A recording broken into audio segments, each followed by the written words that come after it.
যদি কেউ মগবাজার বা গুলশানে হাজিরা দেয় তাহলে তার নমিনেশন বা সিট কনফার্ম হয়ে যায়। আমরা সেই প্রক্রিয়ার দিকে এগোইনি। আমরা বলেছি যে তোমার বংশ পরিচয় কয়েকটা নির্দিষ্ট ফ্যামিলির যদি না হয় তাহলে তুমি ইলেকশন করতে পারবা, এবং সেই জন্য অফলাইন এবং অনলাইনে আমরা পুরো বাংলাদেশ থেকে সবাইকে আহ্বান করেছি। করার পরে যেটা হয়েছে, লোয়ার মিডল ক্লাস থেকে আপার ক্লাস পর্যন্ত সবাই অ্যাপ্লাই করেছে, সবাই আমাদের সাথে মত বিনিময় করেছে। নারী, পুরুষ, আলেম, ওলামা, শিক্ষক, বুদ্ধিজীবী, লয়ার, ডক্টরস, ইঞ্জিনিয়ার সবাই এখানে এসেছে, এবং সাবেক আমলা, সাবেক মিলিটারি পার্সন সবাই এখানে এসেছে। সবাই উৎসাহ উদ্দীপনার মধ্যে দিয়ে জানান দিয়েছে যে আমি মগবাজার এবং গুলশান একটি রুমে হাজিরা না দিয়ে আমি জনতার কাতারে হাজিরা দিয়েছি এবং আমরা সংসদে যেতে চাই। এবং শাপলাকলির প্রতি মানুষের যে আস্থা, বিশ্বাস, সেটা আমরা এই সময়ে আপনারা দেখতে পাচ্ছেন অনেক বেশি আরো মানুষের মধ্যে বাড়ছে। এবং অনেকে আমাদেরকে জিজ্ঞেস করে যে স্বল্প সময়ে কখন আমরা শোডাউন দিব। তো আমরা হলো শোডাউন তো আসলে হুন্ডা বা গাড়ি বহর এগুলো নিয়ে দিতে চাই না। গত 24 অগাস্টের 5 তারিখে পুরো বাংলাদেশের মানুষ সংস্কার এবং নতুন রাজনীতির পক্ষে ঢাকা শহর থেকে শুরু করে পুরো বাংলাদেশে শোডাউন দিয়ে দিয়েছে। ফলত অনেকে এখন ডেটা ক্যালকুলেশন যেগুলোতে এসেছে, এখনো মানুষ কাকে ভোট দিবে এটা ডিসাইড করে নাই। অর্থাৎ তারা অপেক্ষায় আছে কখন শাপলাকলি আসবে এবং সেই শাপলাকলিকে তারা জয়যুক্ত করবে। এবং আমরা 2 দিনে যেটা করেছি, প্রত্যেক পার্সনের সাথে 1-to-1 কথা বলেছি এবং এটা ইনশিওর করার চেষ্টা চালিয়েছি যে যাতে কেউ 24 ইলেকশন করেছে এমন কেউ নমিনেশন না পায়। জাতীয় পার্টি, আওয়ামী লীগ করেছে এমন কোন ব্যক্তি নমিনেশন না পায়। চাঁদাবাজি, সন্ত্রাসী, আইন শৃঙ্খলা থেকে শুরু করে বিভিন্ন ক্রিমিনাল অ্যাক্টিভিটিস সাথে জড়িত ছিল এমন মানুষগুলো যাতে এখানে নমিনেশন না পায়। এবং আমাদের একটা ডেডিকেটেড টিম ছিল যারা এই বিষয়গুলো নিশ্চয়তা বিধান করেছে। বাংলাদেশে একটি রাজনৈতিক সংকট যাচ্ছে এবং সাথে সাথে আমরা শুনেছি বেগম খালেদা জিয়া অসুস্থ। আমরা তার সুস্থতা কামনা করি। বাংলাদেশে যে আপোষহীন এবং গণতন্ত্রের পক্ষে লড়াই করেছেন, আমরা তার প্রতি শ্রদ্ধা পোষণ করি। শুধুমাত্র সিটি ব্যাংকে অ্যাকাউন্ট থাকলেই করতে পারবেন গুগল পে। তাই অ্যাকাউন্ট খুলুন আজই। আমরা একটা বিবৃতি দেখেছিলাম, জামায়াত ইসলামী বলেছে যে যাতে বাইকের যে শোডাউন, হুন্ডার যে শোডাউন সেটা বন্ধ করে, কিন্তু ততদিনে তারা পুরো বাংলাদেশে শোডাউন দিয়ে দিয়েছে। তারপরেও বন্ধ করেছে, এই জন্য তাদেরকে ধন্যবাদ জানাচ্ছি। সাথে সাথে আমাদের এই যে পুরো বাংলাদেশে একটা ভূমিকম্পের আতঙ্কের পরিস্থিতি সৃষ্টি হয়েছে, সরকার এই বিষয়টি খুব সুন্দরভাবে হ্যান্ডেল করেছে এবং তারা একটার পর একটা পদক্ষেপ নিচ্ছে। আমরা সরকারকে বলবো, আমরা আসলে কোন সময় ভবন হেলে মারা যাই এই নিশ্চয়তা আসলে ঢাকা শহরে নাই। এই জন্য আপনারা একটু প্রিকশন নিয়ে মানুষকে জানাবেন। এখন সায়েন্সের যুগ, কখন ভূমিকম্প হবে বা নিরাপত্তা বিধান, জনসচেতনতা প্রচার করা টেলিভিশন মিডিয়াগুলোর মাধ্যমে, এগুলো আমরা এখনো সরকার থেকে পাইনি। ফলত এই জায়গায় আমাদের উদ্বেগের জায়গা রয়েছে এবং ভবিষ্যৎ বাংলাদেশে আমরা একটি সুন্দর, ক্রেডিবল, গণতান্ত্রিক পরিবেশ নিশ্চিত করতে চাই। আপনারা জানেন দেবিদ্বারে একটি আমাদের যে হাসনাত আব্দুল্লাহ গণ অভ্যুত্থানের অন্যতম নায়ক, তার বংশ পরিচয় নিয়ে বিএনপির একজন ক্যান্ডিডেট কথা বলেছে। তো যাদের বংশ পরিচয় চাঁদাবাজি, যাদের বংশ পরিচয় সন্ত্রাস, যাদের বংশের সাথে লেগে রয়েছে দুর্নীতি, তারা আবার আমাদেরকে জিজ্ঞেস করে আমাদের বংশ পরিচয়। আমাদের বংশ পরিচয় তাদেরকে জানানোর জন্য স্পষ্ট বলছি, এই শীতের রাতে চাদর নামিয়ে একটু কান খুলে রাখুন। আমাদের বংশ পরিচয়, আমরা বাংলাদেশে একটি সংস্কারের বংশ চাই। আমাদের বংশ পরিচয় হলো এমন একটি বংশ যারা বাংলাদেশে চাঁদাবাজি চায় না। আমাদের বংশ পরিচয় হলো তারা বাংলাদেশে যারা দুর্নীতি চায় না। আমাদের বংশ পরিচয় এমন যারা বাংলাদেশে কোনো যা সত্যিকার অর্থে যে জন্মদাতা মা বাবা তাদের কাছে আমরা কৃতজ্ঞতা স্থাপন করি, কোনো অন্য দলীয় দাস হিসাবে আমরা কারো কাছে মাথা নত করি না। এগুলো যে সংস্কৃতি আপনারা মাঠে নিয়ে আসছেন, এই সংস্কৃতির মনোজগৎ আপনাদের পরিবর্তন করতে হবে। যদি পরিবর্তন করতে না পারেন তাহলে আমরা যখন কয়েকদিন পরে শাপলাকলি নিয়ে মাঠে নামবো, আমরা পরিবর্তন করে দেবো ইনশাআল্লাহ।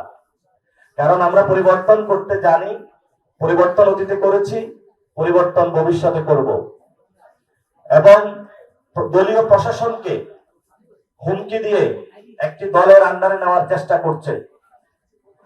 আমরা সেখানে প্রশ্ন রাখবো, শেখ হাসিনার ফাঁসি হয়েছে, এখন আওয়ামী লীগের দলীয়ভাবে বিচারের জন্য আমরা গণমিছিল করেছি। ৭১ সালে কি বাংলাদেশে জেনোসাইড হয় নাই? জেনোসাইডের জন্য তো অনেক পক্ষ দায়ী ছিল। জেনোসাইডের অভিশাপকে তো আপনি এড়াইতে পারবেন না। আমরা ২৪-এর জেনোসাইডের জন্য যেমন দল হিসাবে আওয়ামী লীগের বিচার চাচ্ছি, ৭১ সালে যেই সকল দল জেনোসাইডের সাথে সম্পৃক্ত ছিল আমরা তাদেরও বিচার দাবি করছি। আমরা একপাক্ষিক হতে পারবো না।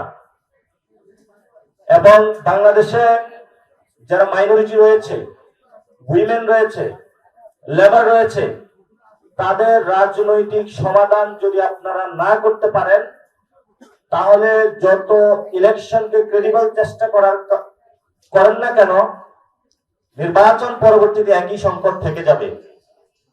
এজন্য যেই সকল দল ফ্র্যাকশন বেসিসে, ইডিওলজি বেসিসে সমাজকে খণ্ড বিখণ্ড করছে, বাংলাদেশকে বিখণ্ড করার প্রচেষ্টা চালাচ্ছে, আমরা তাদেরকে আহ্বান জানাবো। আমরা বাংলাদেশের সিটিজেন বেসড আইডিয়া, মানুষের সেবা দেওয়ার যে মেন্টালিটি, সেটা নিয়ে পলিটিক্স করতে নেমেছি। আপনারা সেই প্রক্রিয়ায় আসুন। স্টেটকে জামায়াত ইসলামী বানাবেন না কেউ, স্টেটকে বিএনপি বানাবেন না কেউ।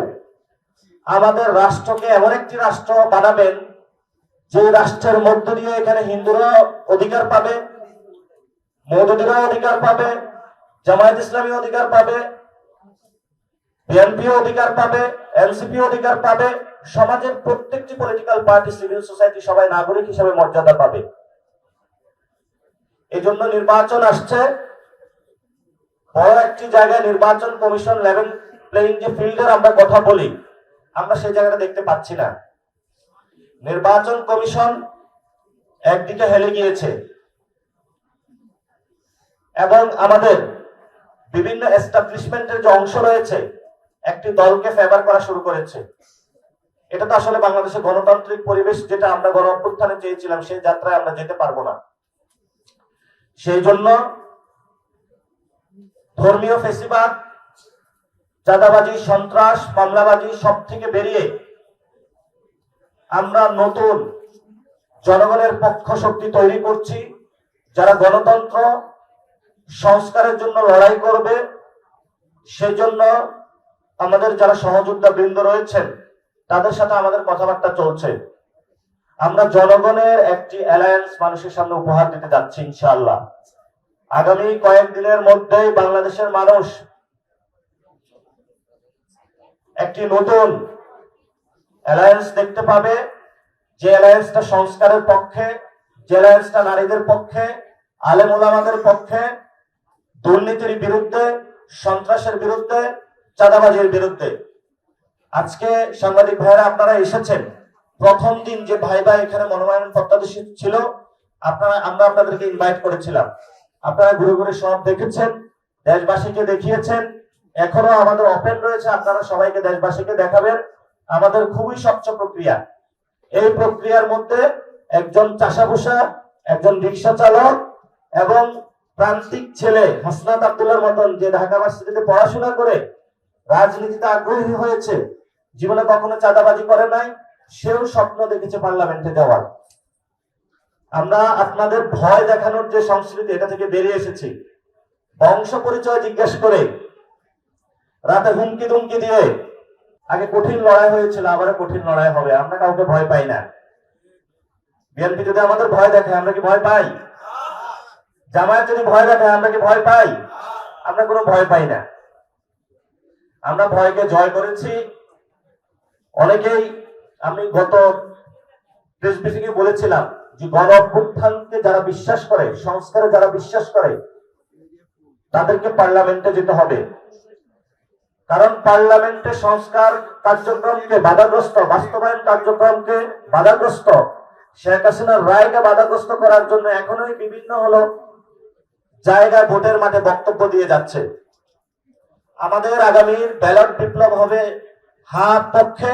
ইনশাল্লাহ আপনারা যে স্বচ্ছ প্রক্রিয়াগুলো আমরা বজায় রাখবো এবং আপনারা এখানে গুরু গুরু প্রত্যেকটা টেবিলে আপনারা যাইতে পারবেন যে কি প্রক্রিয়ায় আমরা সবার ভাইবা নিচ্ছি, কথা বলছি। আমরা এই পর্যন্ত 1000-এর উপরে ভাইবা নিতে সক্ষম হয়েছি। আরো কিছু রয়েছে, কিন্তু আমাদের এখানের যে ভাইবা সেশন এটা ক্লোজ থাকবে।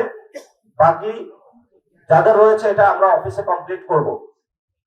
এবং বিদেশ থেকে যারা কথা বলেছে, মনোনয়ন প্রত্যাশী ছিল, তাদের সাথে আমরা অনলাইনে কথা বলতেছি। যে প্রসেসটা আমাদের চলমান রয়েছে তাদেরকে আমরা শেষ করব। এবং ইতিমধ্যে অনেকে কনসার্ন জানিয়েছেন, তাদের কাছে ফোন যায়নি। আমরা পুরো বাংলাদেশে যারা আমাদের মনোনয়ন আবেদনপত্র নিয়েছেন, আপনি ফোন পান নাই বা আপনাকে জানানো হয় নাই, আমরা একটা হেল্পলাইন ওপেন করেছি। আপনারা সেখানে যোগাযোগ করবেন অথবা আমাদের অফিসে চলে আসবেন। যে কোনো সময় দিন রাত 24 ঘন্টা আপনাদের খেদমতে আমরা নিয়োজিত থাকবো।